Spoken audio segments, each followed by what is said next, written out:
Assalamu alaikum wa rahmatullah. Ashhadu an la ilaha illallah wahdahu la sharika lahu wa ashhadu anna Muhammadan abduhu wa rasuluh. Amma ba'du fa'udhu billahi minash shaitanir rajeem. Bismillahir rahmanir rahim. هو الذي أرسل رسوله بالهدى ودين الحق ليظهره على الدين كله وكفى بالله شهيدا. دل میں یہی ہے ہر دم تیرا صحیفہ چوموں، قرآن کے گرد گھوموں، کعبہ میرا یہی ہے. My heart yearns every moment to kiss thy book and to perform circuits around the Quran, for this is my Kaaba. Respected Chair, brothers and sisters, I am privileged. I consider myself fortunate to be part of Quran conference being celebrated here, and we are truly endowed with spiritual wealth which has been distributed by Allah and further spread by Prophet Messiah ﷺ. My subject is Tehreek-e-Jadid in the service of Holy Quran. I recall, there are many kids who are sitting here. I recall a small poem by Hazrat Mir Muhammad Ismail Sahab, which is being taught to the children. And you may remember them. These are small couplets. I will just, I liked it very much because it is centered to my speech. Dr. Mir Muhammad Ismail Sahab presents this poetry for the children. He says, Quran sabse acha, Quran sabse pyara, Quran dil ki quwwat, Quran hai sahara. Allah Miyan ka khat hai, jo mere naam aaya, Ustani ji pahao, جلدی مجھے سپارا. پہلے تو ناظرے سے آنکھیں کروں گی روشن، پھر ترجمہ سکھانا جب پڑھ چکوں میں سارا. Dr. Mir Muhammad Ismail Sahab wrote this small poem for Sayyida Maryam Siddiqa Rahimullah. It is regarding the Holy Quran, that it is a very simple book. May Allah enable me to recite it, first the text, and then teach me the meaning, because without meaning, I cannot act upon it. And without action, Quran cannot lead me to the lofty heights of nearness to Allah. So this is the sum and essence of these small poetry. So without translation, the Arabic text, if you don't understand its meaning, have little use for the reader or for the reciter. This is the reason it was decided early on in Tehreek-e-Jadid. Tehreek-e-Jadid is a divine scheme, first please, which was initiated in 1934 by Hazrat Khalifatul Masih II, Radhiyallahu Ta'ala Anhu. And what he did, this scheme, its objective included simple living with frugal lifestyle, refraining from all kinds of wastage, offering sacrifices of time, money, and dedicating your life for the cause of Islam, and propagation of Islam Ahmadiyyat. And the propagation of Islam Ahmadiyyat has many venues or facets. One facet is building of the mosques. Second is building of the mission houses. And the third, which is the subject of my talk today, is the translations of the Holy Quran. That Holy Quran must be translated in many languages. And by the grace of Allah, we can say with the, not false pride, but a humble pride, that Jamaat Ahmadiyya Alamgir has performed a stupendous job in this arena, translating Holy Quran into 70 languages. We have to know how many people live in the world and how many people speaks various languages. Next, please. There is a population clock. You can go into Yahoo or Google and do a population clock. There is just like a debt you have seen in Washington, D.C., when you pass by the freeways, that the debt is increasing continuously. So is the population increasing continuously. Today, as of last year, 7.1 billion people have been recorded in the world. 7.1 billion is the population of the world. Next, please. How many languages are spoken? There are 7,000 languages spoken in the world. And the speakers, they consist of 1 person to 1.5 billion people. Even 1 person, if he speaks a language, that language is counted as a language available in the world. 7,000 major, all the languages which are there. They can be obviously categorized into 400 main groups. Out of those 400 groups, by the grace of Allah, Jamaat Ahmadiyya is able to translate Holy Quran into 70 languages. Now, the top 10 languages are listed as follows: Mandarin, English, Spanish, Hindi, Arabic, Russian, Japanese, German, Portuguese, and Bangla. These languages, they are spoken by more than 100 million people. There is one language which is spoken the most. You will wonder what it is. It is truly Mandarin. Mandarin, which is a Chinese language, it has the largest single language population in the world. English, of course, comes next to it, although English supersedes Mandarin because it is spoken in many, many countries of the world. Next, please. Translations of the Holy Quran Project. In 1934, Hazrat Amirul Mumineen Anho started the Tehreek-e-Jadid scheme, and war broke out. The Second World War broke out, and in 1944, when the war was towards its termination or end, he launched a scheme on October 20th, 1944, and this scheme is known as the Project of Translation of Holy Quran into 9 languages. He initiated that project, and he said that today I announce and launch this scheme that Jamaat should translate Holy Quran into 9 languages. And he mentioned those languages. Imagine that it was 1944.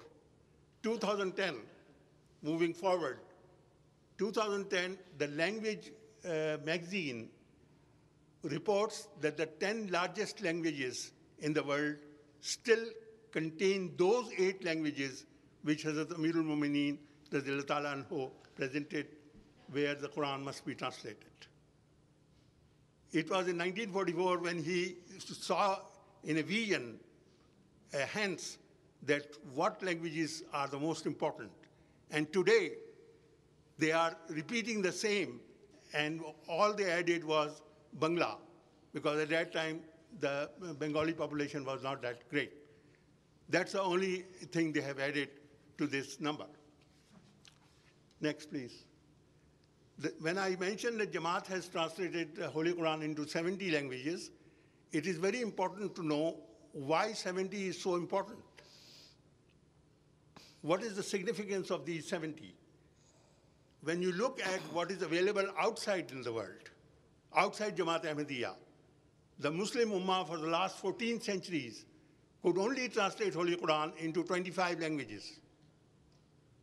And think about Jamaat Ahmadiyya, that in the last 7 decades, we are able to translate Holy Quran into 70 languages. Thanks to Tehreek-e-Jadid scheme that this has come to fruition. This also shows the dedication and the blessings of Khilafat.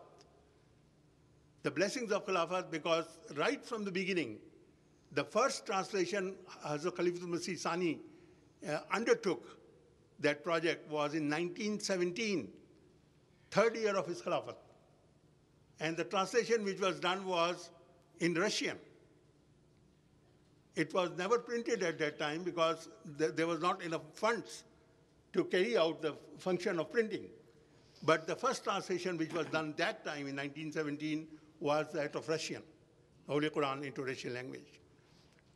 Then after 1944, when this scheme was launched, the first two languages which were translated, the Holy Quran was translated into, was one is Swahili and second is Dutch.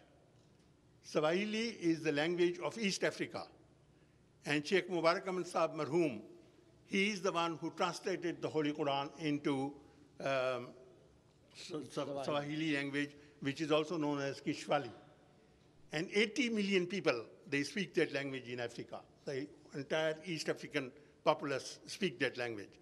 Sheikh Amri Abedi Sahib, who accepted Islam at that time, who was the minister and then the ambassador to various, to United Nations, he is also one of the translators of Holy Quran into Swahili language. This is considered as the best translation by the Linguist Association of Swahili in East Africa. This is considered to be the top translation by the Linguist Society, which shows the worth of 17 years of hard work of Sheikh Mubarak Ahmad Marhoom and other people who undertook the translation.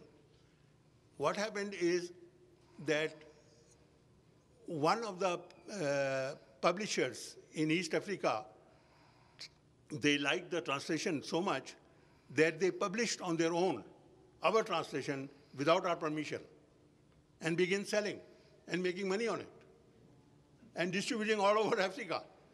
They did not even take permission from us, and yet they were able to spread the message of Ahmadiyya, the Holy Quran translation, into entire Africa by themselves. This is the list of the 70 languages and also gives the years when the translation was completed. The last translation we just was completed was in Maori language, which is language of Aborigines in New Zealand. This is the oldest population in the world, and there is no translation of Holy Quran. There is no translation of any divine scripture in this language other than one presented by Jamaat Ahmadiyya Alamgir. Let me inform you something very interesting, that Jamaat Ahmadiyya Alamgir is the only Jamaat in the world, you must be proud to hear this, who has translated Holy Quran for 40 million blinds through Braille device. And this translation is now available to 40 million blinds. They can read Maulvi Sher Ali Sahib translation by themselves, no matter where they live. Only translation available in Braille language is done by Jamaat Ahmadiyya.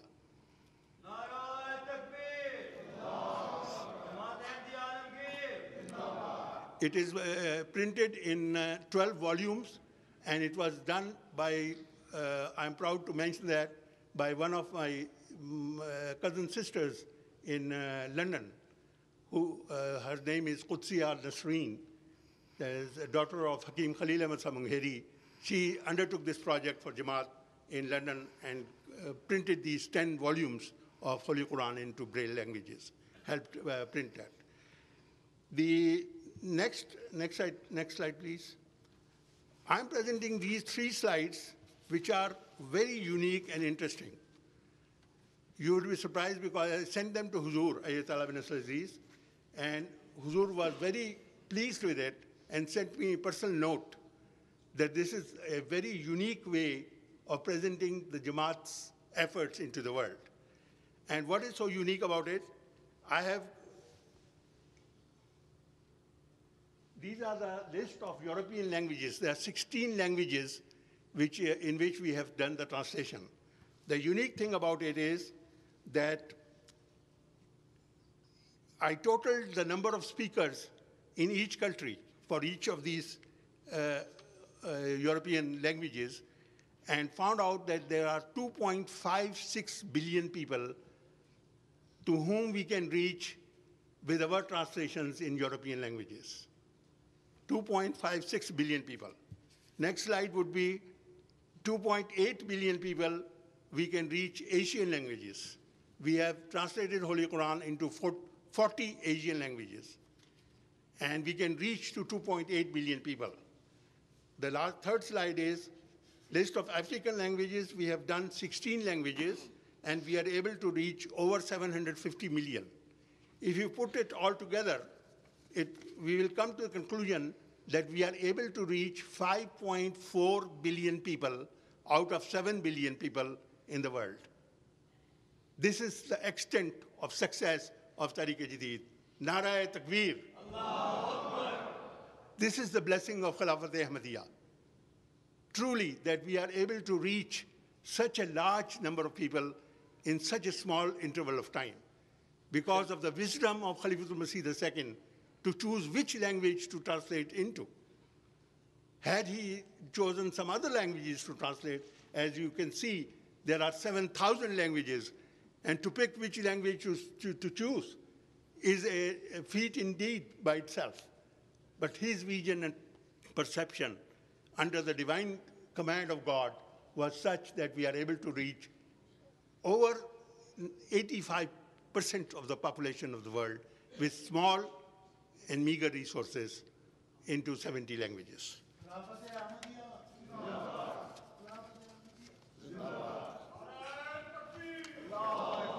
Now I have to relate to you, if you want to read about these languages, how the translations took place, you will be pleased to learn that a painstaking hard work of many, many years went into each translation.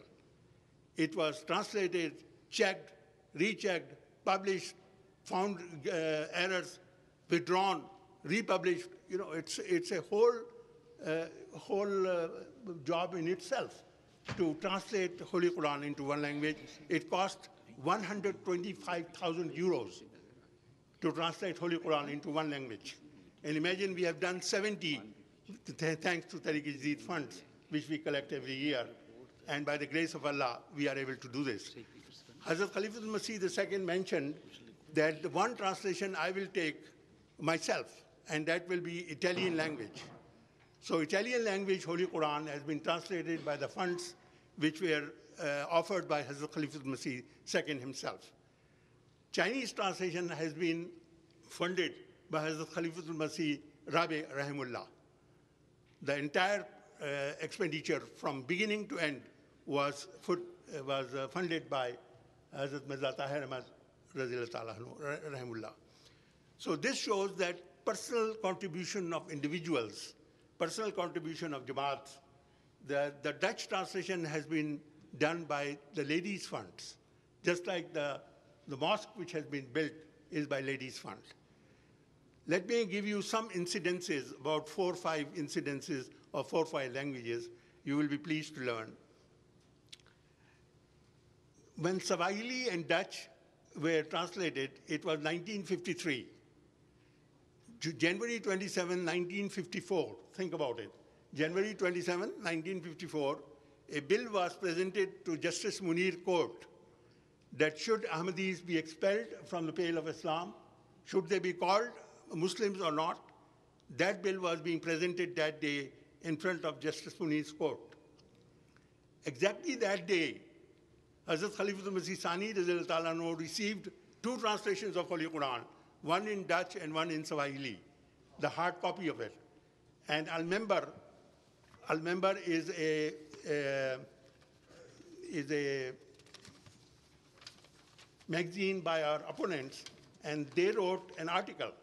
And they said, what an irony today that we are deciding whether Ahmadis should be called Muslims or not, and yet when we go into the foreign world, we find that the Quran is being translated into foreign languages by none other than these non-Muslims, who we call them as non-Muslims.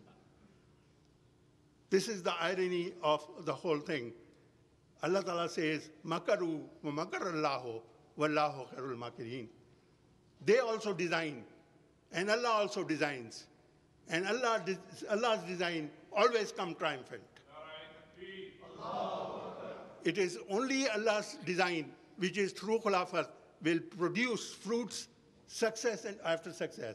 Hazrat Masih Maud was given this ilham, Meri sarisht mein nakami ka khamir nahi. in my nature, there is no ingredient of failure embedded into my nature. Success is the yardstick or the gauge which I have been blessed with. This is what Prophet Musa Islam was blessed. Now, let me tell you about Portuguese. Portuguese language translation, this is very interesting.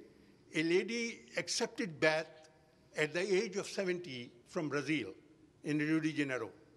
Her name, Muslim name is Amina Begum. She was named by Hazrat Khalifat Masih IV as Amina Begum.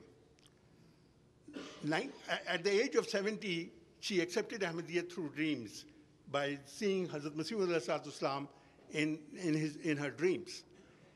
She dedicated her life and requested Huzur that I'm available to serve Ahmadiyyat and Jamaat. Huzur said, you translate Holy Quran into Portuguese. So she translated the Holy Quran into Portuguese, and it was presented to Huzur. And Huzur met with her and said, you are the first Ahmadi lady missionary in the world, and gave her that title, and signed that Portuguese language Quran and gave it to her, that this is, on behalf of Jamaat Alamgir, I present this gift to you, your own Portuguese translation. Portuguese translation, mashallah, is now rampant, and she helped building a mission house in Portugal as well, get other stuff. Greek language. Greek language translation was also done by a lady. Her name is Alia.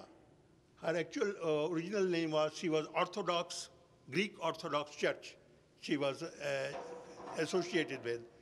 And her husband died, so she went for 3 weeks to London. When she went to London, she stayed with Dr. Saeed Saab, the father-in-law of Hazrat Khalifat Masih IV's daughter.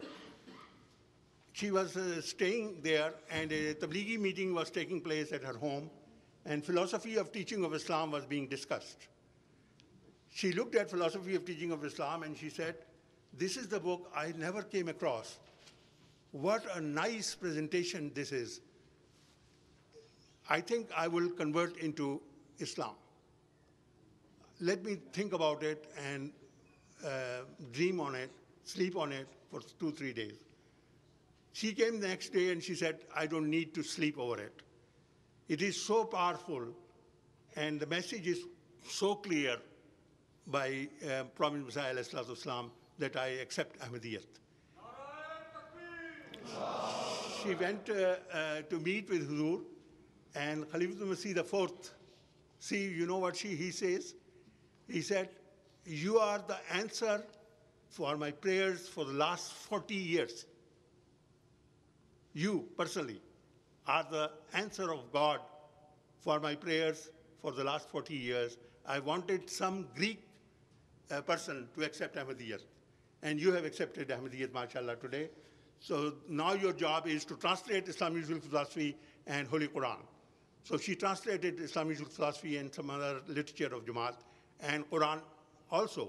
And she got married to Hamid Azizur Rahman Sahab of Albany, New York, who funded the entire printing of that Holy Quran. So today our Greek translation is done by Sister Alia Rahman. Next is Chinese. I mentioned to you about Chinese before. Chinese translation was done by Usman Chu. Muhammad Usman Chu is his name. He accepted Ahmadiyyat in early 1950s, before even. And then he was given the task to translate the Holy Quran into Chinese by Khalifat Masih IV. And Khalifat Masih IV called him over to London. And he says, you sit here and you do the translation of the Holy Quran. The translation which has been performed by Usman Chini Saab, we call him, those of us who have met him, he's 84 years old, and mashallah, his character is such that the Chinese translator of Holy Quran, other Chinese translator, he interviewed him, and he said, I don't know about your Quran, but I know you are the man of God. Because I see you at this age observing fast, offering 5 times daily prayers, and demeanor of morality second to none. No wonder your Holy Quran must win the palm. And guess what? There is a thick book of 240 pages printed by Jamaat in which the recommendations of Chinese associations all over, they recommend our Holy Quran to be the yardstick and gauge for Islam. This is the fruit of Tariq-e-Jadid, gentlemen, ladies. This is the fruit of Khilafat Ahmadiyya. Let me talk about Japanese. I have only 5 minutes left. I will describe 2, 3 more, and then I will be done. Japanese language translation was done by Koyobashi. Koyobashi Saab came from Japan to Lahore. He wanted to learn Islam. Somehow he was attracted by Islam. When he came he ended up at Raiwind. Raiwind is the center of Tablighi Jamaat. And he said, I want to learn Islam. They said, fine, you have come to the right place. We are Tablighi Jamaat, and we are going to teach you Islam. They explained, he stayed there 2 days or something. He was going in Anarkali because he wanted to eat chaat. Somebody told him the chaat is very good in Anarkali. So he happened to be browsing, going through the process and went to the shop. And some Ahmadi was also there. And this Ahmadi made a remark to him. He said, are you from Japan? He said, how do you know? He said, just my guess. I don't know. I don't know, but this is my guess. He said, many people consider I am from China or I am from Korea. You're the first one who said I am from Japan. Truly, I am from Japan. He said, what brings you here? He said, I want to learn Islam. He said, you have come to the right place? In Lahore. He said, why? He said, there is Masjid Darul Zikr here. And he took, this Ahmadi took him to Masjid Darul Zikr. And Darul Zikr people, they taught him Ahmadiyyat, Islam, through Islam. And he was really moved by it. So he said, I will go back to Raiwind and pack up my bag, because he told him to go to Rabwa and learn Islam at Jamia Ahmadiyya. So he came back to Raiwind and he said, if I tell them that I'm going to go to Rabwa, what they will feel. So he said, look, I'm going to go and visit a town near Sargodha. He said, are you going to Qadiani's place? Don't go to Rabwa, please. You will be misguided totally. They are kafirs and all those things, he said. At midnight, he packed his bag, and from Raiwind, he came to Masjid Darul Zikr by foot. And he came there and he said, this night I'm going to spend there, and in the morning I will go to Rabwa. Next morning he goes to Rabwa. He appears himself in Jamia Ahmadiyya. He said, I want to learn Islam, Ahmadiyya. They enrolled him, and with the permission of Huzur Ayatollah bin Sayyid. And he learned Islam there, Ahmadiyyat, for 2 years. And then he said, I would like to translate Holy Quran into Japanese. So Hazrat Khalifatul Masih Rabi sent him Surah Dukhan.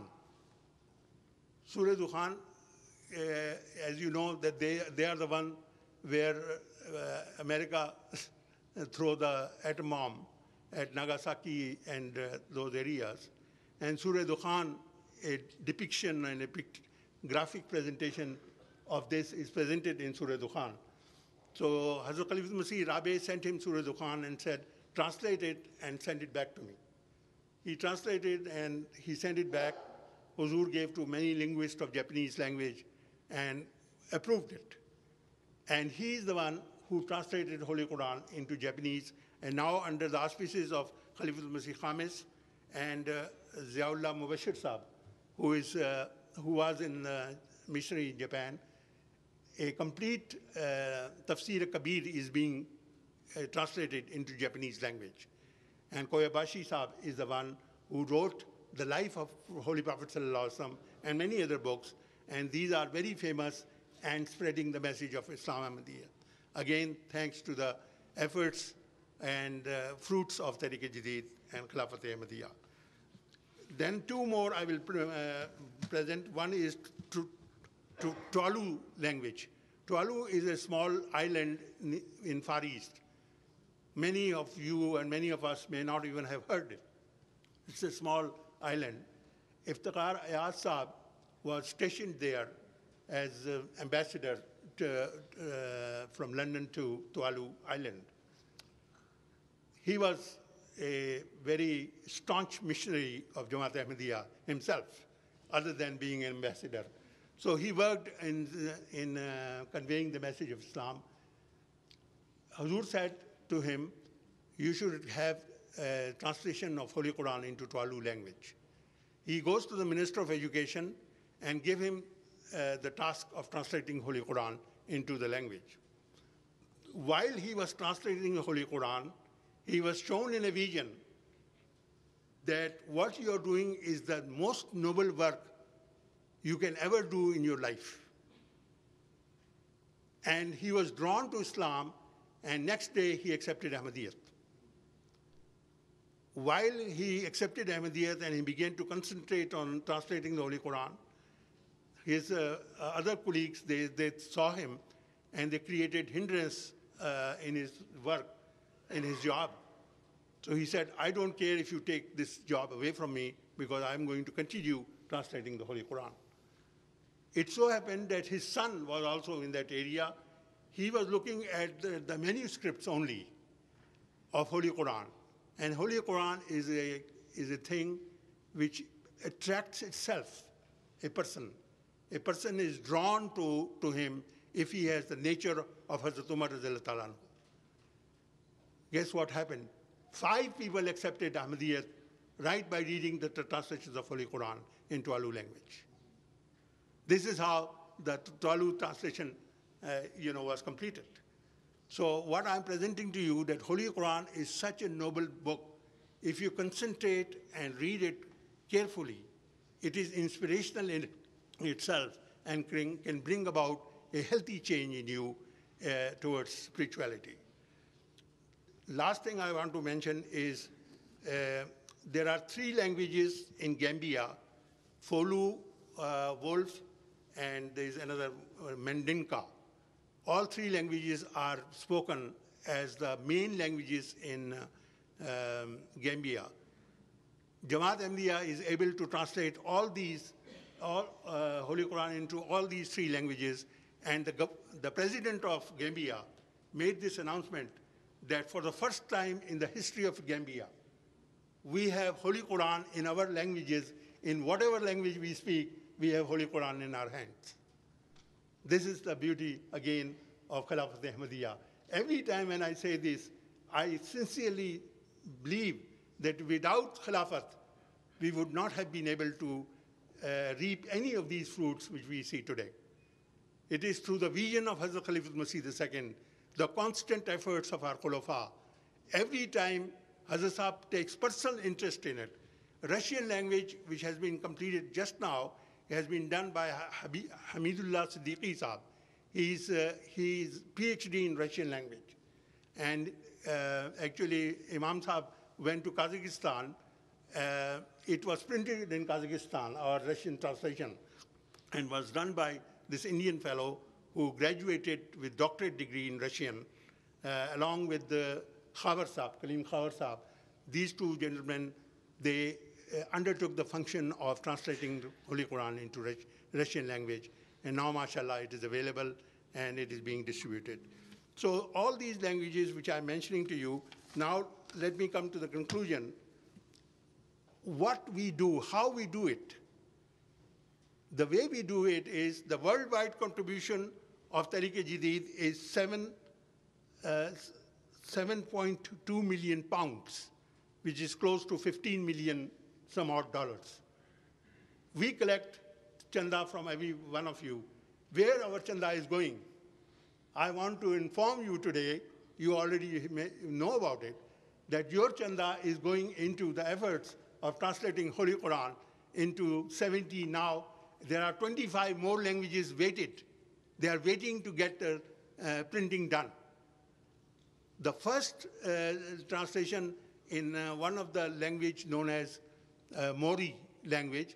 It was done in Burkina Faso and was printed at our own press, again established by Tariq-e-Jadid. Our press in Burkina Faso printed the first translation of Holy Quran into Mende language in Burkina Faso, which is a great blessing because we didn't have to go out to get it printed from somebody else. So these $15 million, this is an increase of $580,000. And as you know, that Pakistan still comes first, and USA was second, and Germany was third. The USA contribution, I will come to the last slide. USA contribution last year was $1.9 million, mashallah. We started 6 years ago with 516,000, and it has gone to 1.9 million thanks to the efforts of all the brothers and sisters who are here and the children. You contributed into this noble effort. Imagine your $100 can make somebody read Holy Quran in the language of his choice. Wouldn't that be an incredible feat indeed? It would truly, all the, Maulvi Sher Ali Sahib passed away, how long? About 100 years ago, over 100. Every translation which is being done in the world is based on the first translation of Holy Quran, which was done by Hazrat Maulvi Sher Ali Sahib, because this is the instruction of Khulafa. That is the yardstick. That is the principal translation from which other translations will be done.